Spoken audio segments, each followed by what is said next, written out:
বর্তমানে একমাত্র পুত্র সন্তান আব্রাহাম খান জয়কে নিয়ে একরকম সিঙ্গেল মাদারের দায়িত্ব পালন করছেন ঢাকাই চিত্রনায়িকা অপু বিশ্বাস। তবে মায়ের পাশাপাশি বাবার আদরও পান ছেলে। নায়িকার প্রাক্তন স্বামী মেগাস্টার শাকিব খান ছেলেকে দেখতে প্রায়ই যান অপুর বাসায়।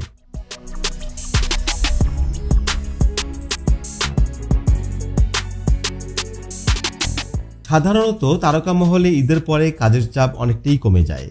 এমন সময় ছেলেকে নিয়ে দেশের বাইরে ছুটি কাটাতে গেলেন অপু বিশ্বাস। সেখান থেকে আব্রামকে নিয়ে ফ্রেমবন্দি হয়েছেন নায়িকা।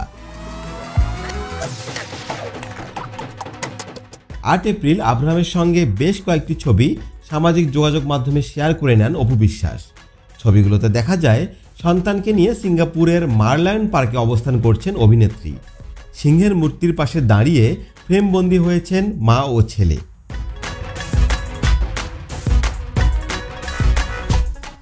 আব্রাহামের একটি একক ছবিও ভাগ করে নেন অপু। সেখানে দেখা যায় লাগেজের সঙ্গে নায়কের মতো পোজ দিয়ে দাঁড়িয়ে আছে আব্রাহাম। সেই ছবিটি মুহূর্তেই সবার নজর কাড়ে। তবে মা ছেলেকে একসঙ্গে দেখে অনুরাগীদের ভালোবাসাও প্রকাশ ছিল দেখার মতো। তাদের দুজনের সৌন্দর্যের প্রশংসা করেন সকলে। 2008 সালের 18 এপ্রিল গোপনে বিয়ে করেন শাকিব খান ও অপু বিশ্বাস। 2017 সালের 10 এপ্রিল এই দম্পতির বিয়ের বিষয়টি প্রকাশ্যে আসে। ওই দিন পুত্র জয়কে নিয়ে একটি বেসরকারি টেলিভিশনের লাইভে আসেন অপু। পরে দাম্পত্যের টানাপোড়েনের জন্য 2018 সালের 12 মার্চ আলাদা হয়ে যান শাকিব অপু। বর্তমানে একমাত্র ছেলে আব্রামকে নিয়েই কাটছে অপুর সংসার।